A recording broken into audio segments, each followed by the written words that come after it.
आज टुनिका को देखकर मुझे मेरी बहन याद आ गई। इसके बाद टुनिका ने सबको राखी बांधी। तभी सुंदरगढ़ गांव के पास ही था एक छोटा सा जंगल। उस जंगल में बहुत सारे पंछी रहते थे और गांव के शिकारियों की नजर हमेशा उस पंछियों पर रहता था। मौका मिलते ही शिकारियों ने पंछियों को बंदी बनाकर ऊंची दामों में बेच देते थे। इसीलिए जंगलों के प्रधान उल्लू जी ने जंगल के सीमा पर कुछ पंछी सेना नियुक्त किया, जो हर वक्त जंगलों के सीमा पे पहरादारी करते थे और शिकारियों को आते देखते ही विसल बजा के सतर्क कर देते थे और सारे पंछियां भी विसल सुनते ही छुप जाते थे। ऐसे दिन बीत रहा था। एक दिन सुबह टुनिका ने अपने भैया से कहा, भैया कुछ ही दिन बाद तो राखी है, आप क्या तोहफा देंगे मुझे? मेरी छोटी सी बहन को क्या गिफ्ट चाहिए? तुम जो गिफ्ट मांगोगी मैं तुम्हें वही गिफ्ट लाके दूंगा। मेरी छोटी सी बहन हो ना तुम। तो फिर तुम मुझे एक सुंदर परी जैसी फ्रॉक खरीद के देना, ताकि मुझे एक प्रिंसेस की तरह देखने लगे। प्रिंसेस की तरह क्यों?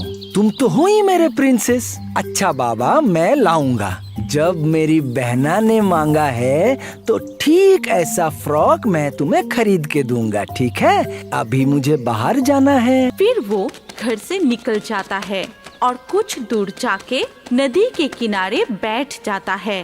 कुछ देर बाद उसका दोस्त काकातुआ आता है और टुन्ना से कहता है, क्यों मेरे दोस्त इतना उदास होके क्यों बैठे हो? अरे नहीं, ऐसा कुछ नहीं है। असल में राखी के त्योहार में मेरी बहन ने मुझसे एक बहुत अच्छा सा वो परी वाला फ्रॉक मांगा है, लेकिन हमारे जंगल में ऐसा दुकान कहाँ है बताओ? यही मैं सोच रहा हूँ। अरे ये बात है, चिंता करने की कोई जरूरत नहीं है। हमारे जंगल के दक्षिण के ओर एक नया दुकान खुला है, वहाँ तुम्हें जरूर परी जैसा फ्रॉक मिल जाएगा। लेकिन रास्ता जरा दूर है और बीच में गांव भी है, जहाँ शिकारी बैठा है हमें पकड़ने के लिए। कुछ देर सोचने के बाद टुन्ना ने बोला, वही तो सोच रहा हूँ। देखो इधर मेरी बहना ने तो मेरे से वो फ्रॉक मांगी है, अब भैया होके मैं उसे कैसे इनकार कर सकता हूँ? चलो एक बार जाके देख लेता हूँ। तुम क्या कहते हो? चल फिर अभी निकलते हैं। इसके बाद टुन्ना और काकातुआ मिलके वहाँ से निकलते हैं और जंगल के दक्षिण दिशा की ओर उस दुकान पे पहुँचता है। लेकिन वहाँ पहुँचते ही शाम हो जाती है। फिर टुन्ना ने अपने बहन के लिए एक फ्रॉक खरीद के वहाँ से चला जाता है। फिर काकातुआ से कहता है, दोस्त बहुत थक चुका हूँ, थोड़ी देर आराम कर लूँ, उसके बाद फिर चलेंगे। इसके बाद दोनों एक पेड़ पे बैठकर आराम कर रहे थे और तभी दो शिकारी उस रास्ते से जा रहे थे। वो दोनों टुन्ना और काकातुआ को देख के कहते हैं, अरे सुबह सुबह किसका मुंह देखा था? एक साथ दो पंछी, हमें तो इनका शिकार करना ही होगा। तभी दूसरे शिकारी ने कहा, ठीक कहा तूने, इनका शिकार करके बाजार में जाके ज्यादा दाम पर बेचूंगा, लेकिन सतर्क रहना, अगर वो समझ गए तो भाग जाएंगे। इसके बाद दोनों शिकारी धीरे से जाकर टुन्ना और काकातुआ को पकड़ लिया। तभी टुन्ना और काकातुआ डर से चिल्लाने लगे, बचाओ बचाओ, कोई हमें बचाओ बचाओ। तभी एक शिकारी हंसते हुए कहता है, इतना चिल्लाने से कोई फायदा नहीं, यहाँ तुम्हारी आवाज सुनने वाला कोई नहीं है और कोई तुम्हें यहाँ बचाने भी नहीं आएगा। तभी काकातुआ कहता है, हमने तुम्हारे क्या बिगाड़ा है? आपने हमें बंदी क्यों किया? अरे तुम क्या नुकसान करोगे? तुम तो हमारे लिए सोने की अंडे देने वाली चिड़िया हो। अब तुम्हें बेचकर बहुत पैसे मिलेगा। बचाओ कोई बचाओ, कोई है, हमें बचाओ। ठीक उसी समय सेना पंछी उधर से जा रहे थे। टुन्ना और काकातुआ की चीख सुन के सेना पंछी चील ने बोला, अरे ये कौन मदद मांग रहा है? जरूर कोई खतरे में है, हमें अभी चलना होगा। उनकी रक्षा करना हमारा कर्तव्य है। तभी बाज कहता है, हाँ, उसी दिशा से आवाज आ रही है। चलो जाके देखते हैं। इसके बाद चील, बाज और 5 पंछी सेना मिलके उधर जाते हैं और वहाँ पहुंचकर देखता है शिकारियों ने उन्हें बंदी बना के रखे हैं। इसके बाद वो पीछे से जाके अपनी चोंच से शिकारियों के सर पर वार करने लगे। इसके बाद सेना पंछियों ने अपनी चोंच से जाल काटा।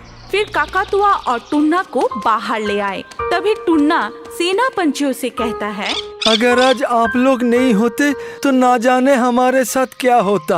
आपके कारण ही हमारा जंगल सुरक्षित है। हाँ सच में, आज आप अगर ना होते तो उन शिकारियों ने हमें बंदी बना लेते। तभी सेना पंछी चील कहता है, इसमें शुक्रिया कहने की कोई जरूरत नहीं है। आप लोगों को सुरक्षा देना हमारा कर्तव्य है और हम हमेशा अपने कर्तव्य पर डटे रहेंगे। इसके बाद वो लोग वहाँ से चले जाते हैं। टुन्ना और काकातुआ अपने घर लौट आते हैं। घर आके अपने बहन को पूरी घटना बताते हैं। उसके बाद आता है राखी के त्योहार का दिन। जंगल के सारे पंछी पर्व के दिन आनंद कर रहे थे। सबने अपने अपने घर को खूब सजाए थे।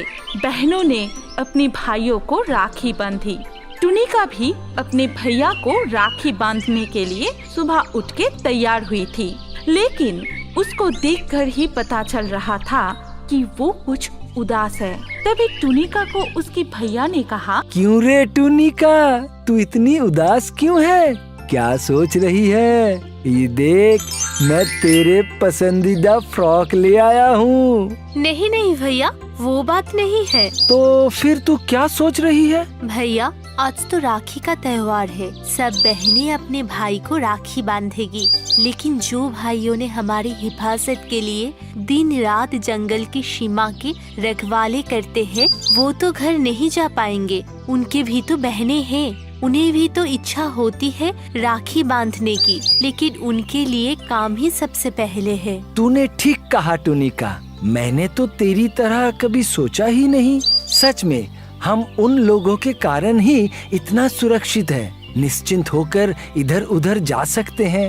ठीक है, चल आज तू उन लोगों को राखी बांधेगी। ये सुनने की बात टुनिका खुश होके कहती है, सच कह रहे हो भैया, मैं उन्हें राखी बांधूंगी। इसके बाद टुन्ना ने टुनिका को लेकर जंगल की सीमा की ओर जाते हैं और सेना पंछियों के पास जाके कहता है, भाई उस दिन तो हम लोग बच गए क्योंकि उस समय आप लोग वहाँ पे मौजूद थे। टुन्ना की बात सुन के बाज और चील की आंखों में आंसू आ गई और तभी बाज टुन्ना को कहता है, घर पर मेरी भी एक छोटी सी बहन है। पहले मुझे वो भी हर साल राखी बांधती थी। आज टुनिका को देखकर मुझे मेरी बहन याद आ गई। इसके बाद टुनिका ने सबको राखी बांधी। तभी सेना पंछी चील ने बोला, लेकिन अभी तो हमारे पास तुम्हें देने के लिए कोई उपहार नहीं है, तो अब हम तुम्हें क्या गिफ्ट दे? तभी टुनिका कहती है, जंगल की सीमा की रखवाली करके आप लोग हमारे हिफाजत करते हैं। आप लोगों के कारण ही हम निश्चिंत होके अपना त्योहार इतने अच्छे से पालन कर पाते हैं। इससे बड़ा उपहार क्या हो सकता है? टुनिका की बातें सुनकर सभी खुश हो जाते हैं। इसके बाद टुन्ना और टुनिका घर लौट आते हैं। फिर जंगल के सारे पंछी मिलकर अच्छे से राखी का त्योहार मनाते हैं। हमारी कहानी यहाँ पर खत्म होती है। अगर आपको ये कहानी पसंद आई तो इस वीडियो पे लाइक जरूर करना। अगर आपके पास कोई पसंदीदा कहानी हो तो कमेंट करके बताएं। सबसे अच्छा कहानी चुन के हम ऐसे ही कार्टून बनाएंगे। और अभी हमारे अगले वीडियो देखने के लिए स्क्रीन के ऊपर इस वीडियो पर क्लिक कीजिए और रियो बर्ड्स के और भी वीडियो देखते रहिए।